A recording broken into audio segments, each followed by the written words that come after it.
hearsay when it comes to, let's be real, it's you hearsay. Can't prove a damn thing. Right. Yeah. However, when you're walking down the beach and that same thing appears in the sky and there's many people around you and it's the size of 3 houses and it's not making a sound and it's over the water and people are jumping up and down in excitement, others are scared, all of that took place in several other experiences within a 3-week period. So the name stuck with me because of the events that followed and that direct the keepers. So it referred itself as the keepers. It's very striking and very appropriate. Where is this going, and is their program on track from their point of view?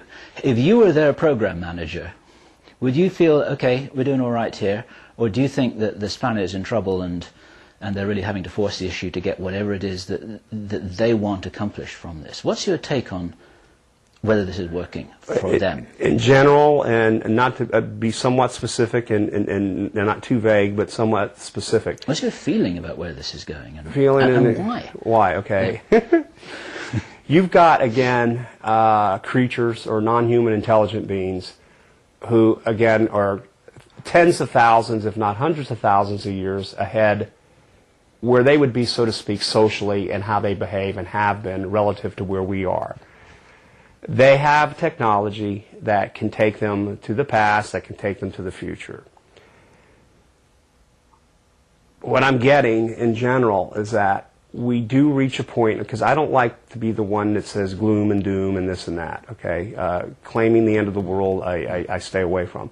But you're also a very honest man in terms of reporting what it is that you've perceived. We do evolve. Okay. As a species. We do conquer a lot of things, particularly dying. We do use the tools for time travel. We do span the cosmos to get from point A to point B without time passing. We do. The good news is we do evolve.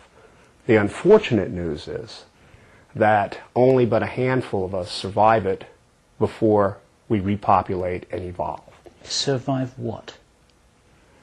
Well, I would suspect very strongly that since the emphasis on almost every ET, non-human intelligent race and species is on our environment, I suspect something bad's going to happen there. However, the push from the future to now is to have all 6 billion of us, or at that point close to 8 billion of us, survive and evolve into the future and into the galactic neighborhood. It can be changed. At what point? You say at that point 8 billion. What point? What point in what respect? Is there a year, do you mean, or at a stage? Okay, here's a very wise thing. Okay, a very, very wise thing. And this comes from personal experience, and this comes from me seeing the way these guys are, so to speak. There's nothing worse, and I am not religious, and I'm not going to some. There's nothing worse than a false prophet, so to speak. Even though there's someone who has seen the future, and I have, and the way they portrayed it is in ways that I can't tell when and what time it is. Even in it's a paradox, but now I'm understanding it. In the first few years of this, I would always get the holograms of a different time and place, not comprehending what I'm seeing.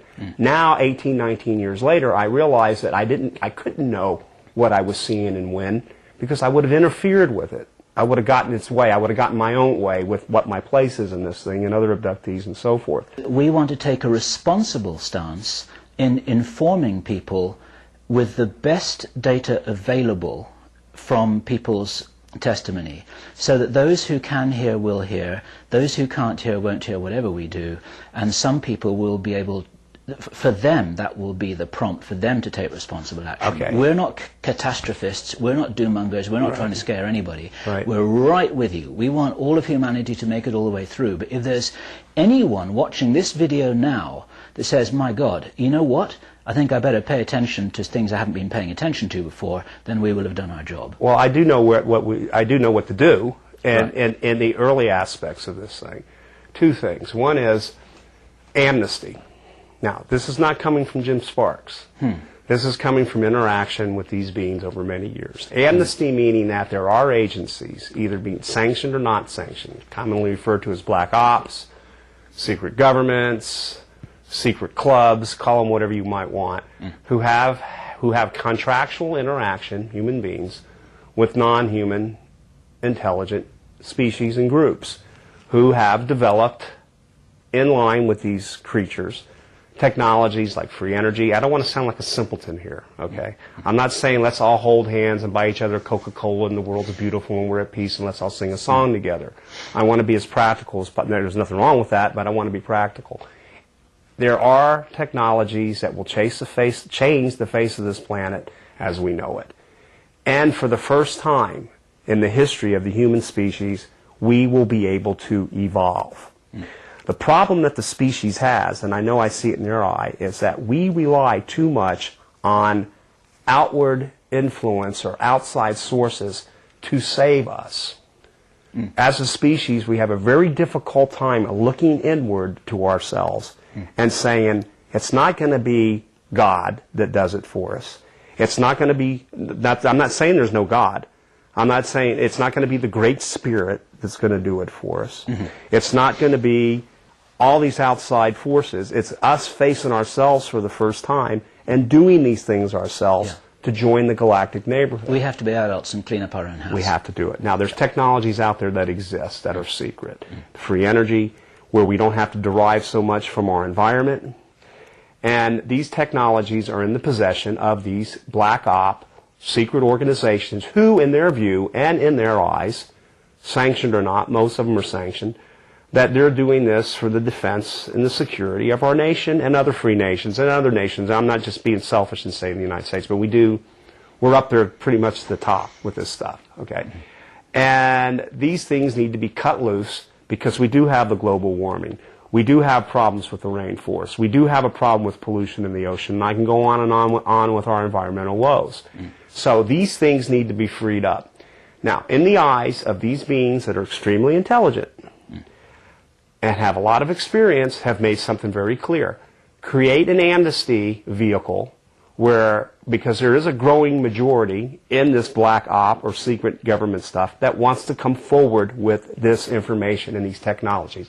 Quite frankly, they don't want to die bringing it forward. They don't want to be executed. They don't want to be charged. Because unfortunately, people have been discredited, murdered, maimed for the sake of national security.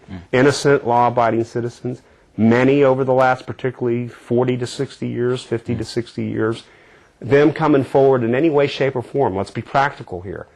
Oh, you're responsible for my father's death. Oh, you're responsible for my aunt's death. Oh, you're responsible for this and this and that, because all that stuff's going to have to come out with it. These people can't be touched. They're going to have to be able to, they're going to have a vehicle to come forward 100%. And I hate to use the word forgive, but have to be forgiven and forgotten. So these technologies can come out to save us and aid in saving us from what we're doing to this planet. Now, one hands-on project that is particularly, it's an assignment for me and others, but for myself, is a rainforest project. Now, why do I say the rainforest? It's the lungs of the planet. It's the internal organs of the planet. It's how she's able to cleanse and recycle herself. And we've done a lot of damage to her. And now we're injuring the internal organs. Global warming is just a part of it. But the rainforest is extremely important because it's something that we can see. We can see it regress or digress, and we can see it expand and come back out again and healthy. A hands-on project with that on a global basis, in short, where we can really see what we're doing, where the whole world gets involved, is something that needs to be accomplished. Once it's accomplished, then we can all know on this globe that there is something we can do as a species, as a whole, all 6 billion of us, or whoever many get involved, to actually change something so extreme as to where we're going, which will make it easier to tackle these other challenges. Now, as a species, when they fly by and they look down at us, what they see is a hornet's nest. You have hornets that live a very short lifespan. You have hornets that are eating and killing each other. You have hornets that are fighting each other. And you're looking at hornets that cannot get their act together and never